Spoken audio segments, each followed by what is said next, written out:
बहुत से नेपाली मजदूर काम कर। समकालीन विश्व राजनीति, इसका वैश्वीकरण नामक पाठ को आज हम लेंगे।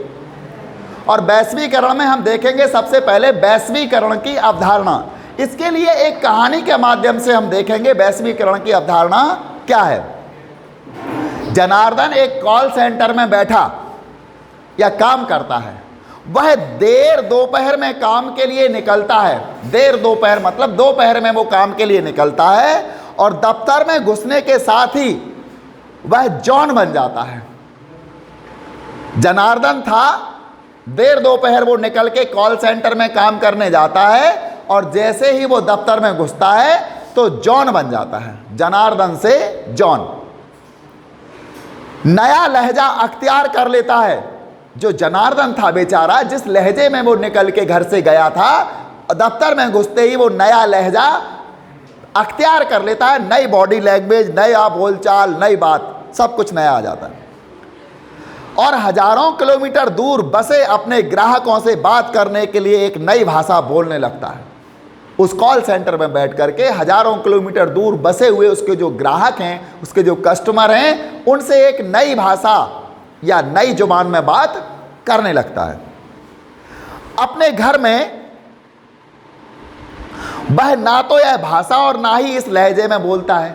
जिस लहजे में कॉल सेंटर में बैठ करके हजारों किलोमीटर दूर बैठे हुए उसके ग्राहक या कस्टमर से वो बात करता है, जिस भाषा में, जिस लहजे में, ऐसी भाषा का इस्तेमाल वो अपने घर में नहीं करता, ना ही इस लहजे से घर में वो रहता है।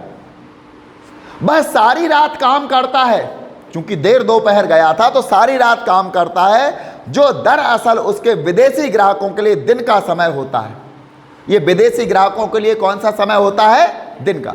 जब भारत में रात होती तो कई ऐसे देश हैं वहाँ दिन होता है, और जब भारत में दिन होता है तो कई ऐसे देश हैं वहाँ रात होती है। तो विदेश के जो हमारे ग्राहक हैं, हजारों किलोमीटर जो दूर बैठे हुए ग्राहक हैं, उनसे यदि दिन में बात करनी हो तो हमें भारत में भारतीय समय अनुसार रात में जब बात करेंगे तो उनसे दिन में जाकर के बात होगी, क्योंकि उस समय वहाँ दिन ही होगा। तो वह सारी रात काम करता है, जो दरअसल उसके विदेशी ग्राहकों के लिए दिन का समय होता है। जनार्दन एक ऐसे आदमी को अपनी सेवा प्रदान कर रहा है। कैसे आदमी को सेवा प्रदान कर रहा है? जिससे बहुत संभव है वह कभी आमने सामने की मुलाकात ना कर सके। 1000 या 2000 या 5000 किलोमीटर दूर बैठा हुआ ग्राहक जिसको जनार्दन सेवा दे रहा है यहाँ बैठ करके, उससे वो संभवतः अपनी पूरी लाइफ टाइम में कभी भी मिल ना पाए, लेकिन सेवा जनार्दन दे रहा है। यही उसकी दिनचर्या है, यही जनार्दन की दिनचर्या है। जनार्दन की छुट्टियां भी भारतीय कैलेंडर से नहीं बल्कि अमेरिका के कैलेंडर से मेल खाती हैं। जनार्दन जब छुट्टियां लेता है तो भारतीय कैलेंडर से नहीं बल्कि अमेरिका के कैलेंडर से मेल खाती हैं, क्योंकि उसके अमेरिका के ग्राहक हैं और अमेरिका में जिस दिन छुट्टी होगी उस दिन जनार्दन छुट्टी लेगा। जनार्दन भारतीय छुट्टियों के अनुसार या भारतीय कैलेंडर के अनुसार अवकाश नहीं लेगा। जिस दिन अमेरिका में छुट्टी होगी, क्योंकि उसे बात किससे करनी है? अमेरिका के ग्राहकों से।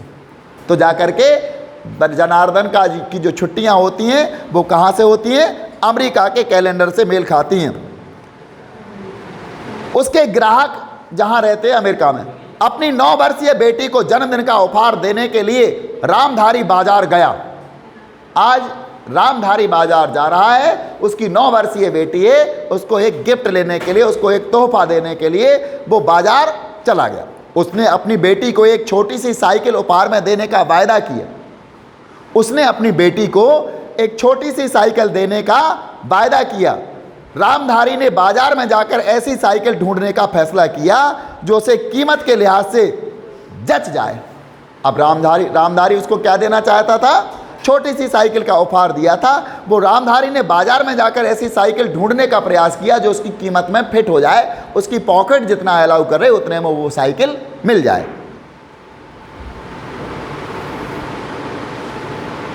और कुछ उम्दा क्वालिटी की भी हो, मतलब अच्छी क्वालिटी की साइकिल हो और कम कीमत में उसको प्राप्त हो जाए। उसने आखिरकार एक साइकिल खरीदी जो बनी तो चीन में थी लेकिन बिक भारत में रही थी। उसने एक ऐसी साइकिल खरीद ली, बनी थी चीन में और बिक रही थी कहाँ पर? भारत में। हम वैश्वीकरण की अवधारणा पढ़ रहे हैं। हम देख रहे हैं जनार्दन जॉन बनकर भारत में बैठा हुआ है, लेकिन उसके ऊपर असर कहाँ का हो रहा है? अमेरिका का। लैंग्वेज अमेरिका की, लहजा उसका अमेरिका का, और यहाँ तक कि छुट्टियाँ भी उसको अमेरिका के कैलेंडर से मिलती हैं। जॉन के जीवन पर यानी जनार्दन के जीवन पर अमेरिका का प्रभाव पड़ा। मतलब ये क्या है? वैश्वीकरण ही तो है। अब हम बात कर रहे हैं रामधारी की। रामधारी अपनी बेटी को, जो कि साइकिल देना चाहता है उपहार में उसके जन्मदिवस पर, बाजार जाता है, एक छोटी सी साइकिल खोजता है और उस साइकिल की उम्दा क्वालिटी भी चाहता है, और उसको साइकिल मिल भी जाती है, लेकिन वो साइकिल बनती है चीन में और बिकती है भारत में। क्या ये वैश्वीकरण नहीं है?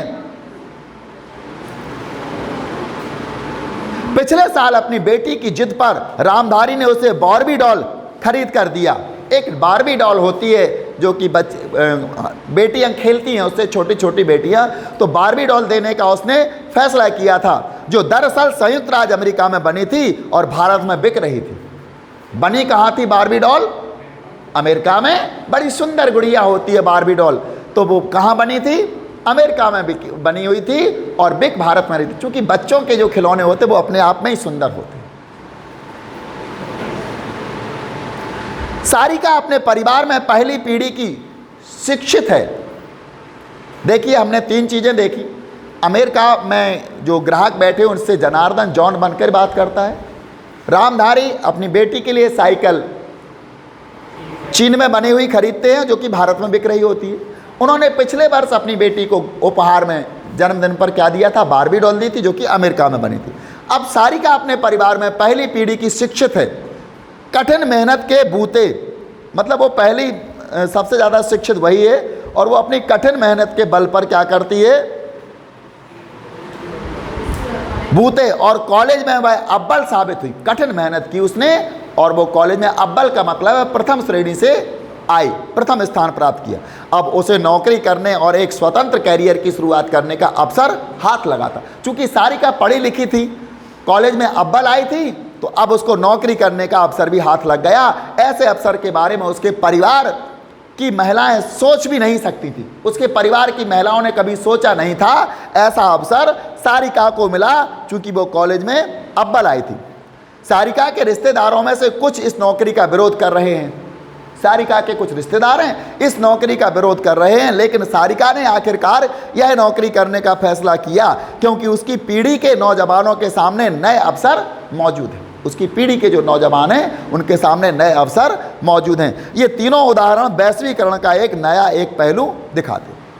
अब सारिका का विरोध कर दिया, कुछ नए अवसर उसके सामने हैं, उसकी पीढ़ी के सामने, लेकिन वो इस अवसर को गंवाना नहीं चाहती है। तो ये सारे उदाहरण वैश्वीकरण के उदाहरण, ये तीनों उदाहरण वैश्वीकरण का एक ना एक पहलू दिखाते हैं। पहले उदाहरण में जनार्दन सेवाओं के वैश्वीकरण में हिस्सेदारी कर रहा है।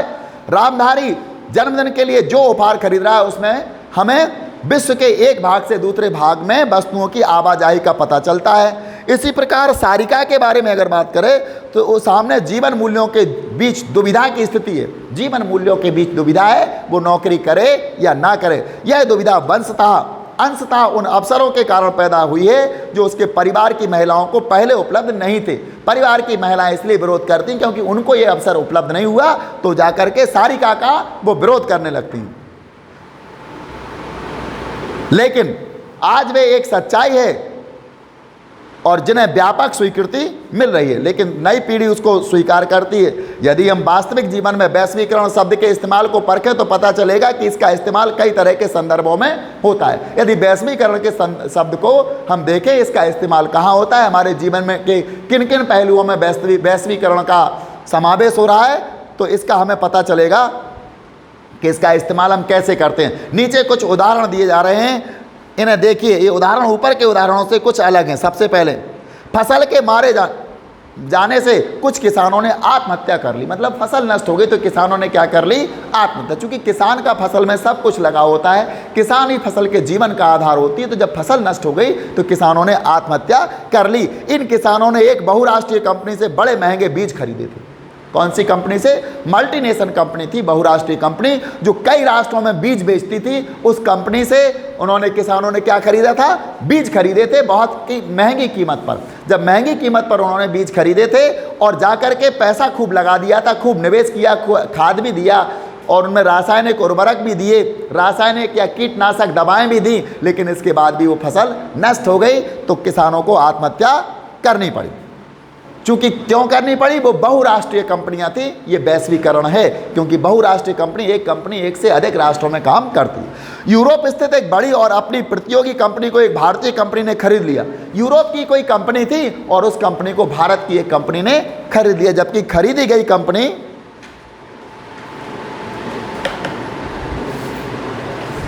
के मालिक इस खरीदारी का विरोध कर रहे थे।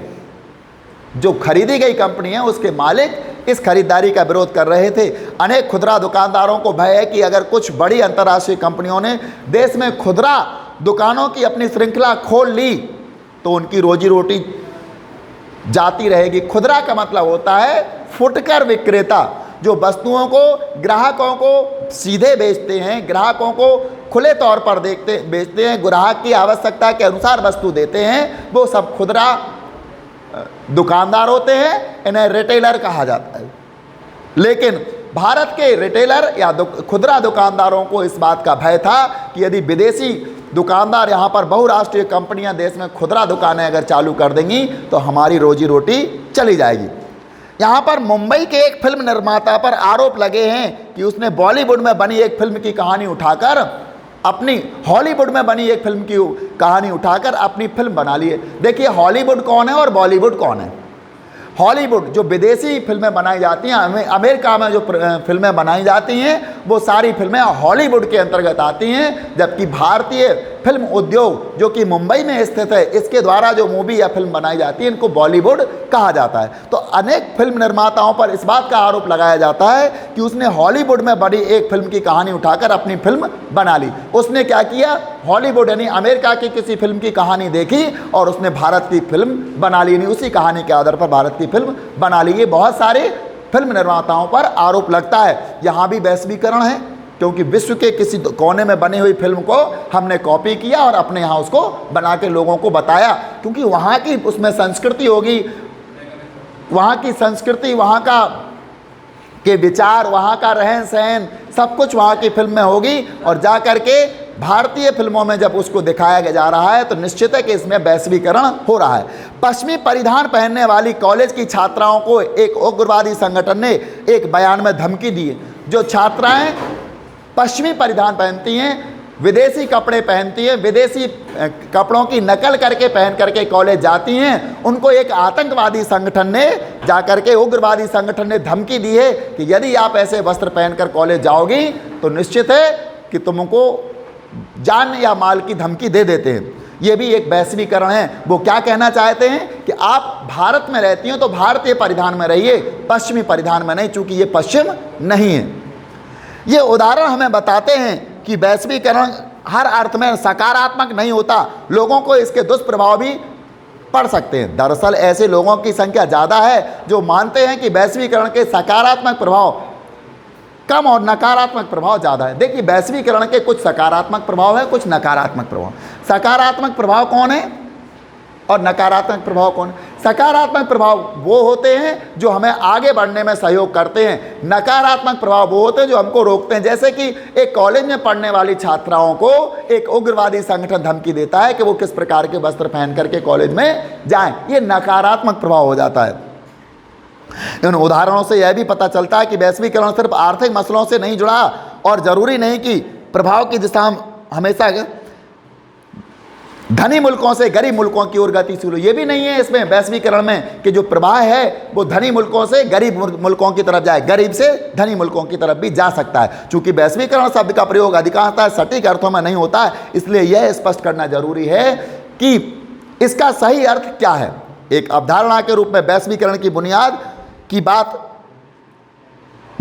बात है प्रवाह। वैश्वीकरण की बुनियादी बात क्या है? प्रवाह। प्रवाह का मतलब होता है बहाव। प्रवाह कई तरह से के हो सकते हैं।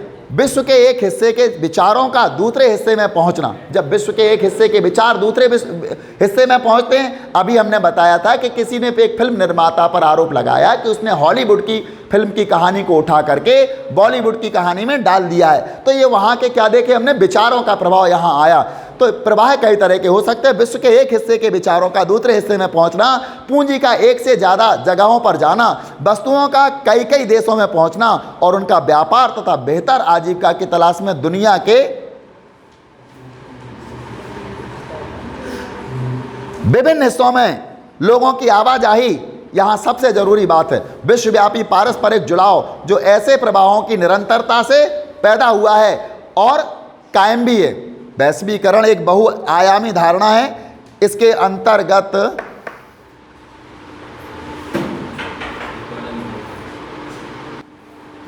वैश्वीकरण एक बहुआयामी अवधारणा है। बहुआयामी का मतलब है बहुत से संदर्भों में इसका प्रयोग होता है, सकारात्मक भी, नकारात्मक भी, वस्तुओं के संदर्भ में भी, विचारों के संदर्भ में भी, संस्कृति के संदर्भ में भी, रहन सहन के संबंध में।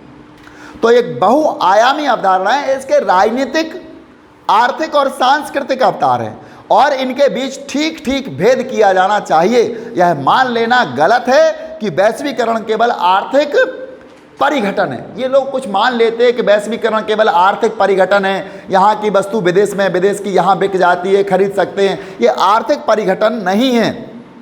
ठीक इसी तरह यह मान लेना भी भूल होगी कि वैश्वीकरण एकदम सांस्कृतिक परिघटना है। हम आर्थिक परिघटना भी नहीं मान सकते वैश्वीकरण को, सांस्कृतिक परिघटना भी नहीं मान सकते। वैश्वीकरण का प्रभाव बड़ा विषम रहा है। इसका प्रभाव जो है बड़ा विषम रहा है। यह कुछ समाजों को बाकियों की अपेक्षा और समाज के एक हिस्से को बाकी हिस्से की अपेक्षा ज़्यादा प्रभावित कर रहा है। कुछ समाजों को ज़्यादा प्रभावित करता है, कुछ को कम करता है। मतलब इसका प्रभाव हर जगह एक जैसा नहीं पड़ रहा है। ऐसे में जरूरी हो जाता है कि विशिष्ट संदर्भों पर पर्याप्त ध्यान दिए बिना हम वैश्वीकरण के प्रभाव के बारे में सर्वमान्य निष्कर्ष निकालने पर से परहेज करें। हमारा कल का अगला वीडियो होगा वैश्वीकरण के कारण। क्या कारण है जिससे वैश्वीकरण हो रहा है। नमस्कार।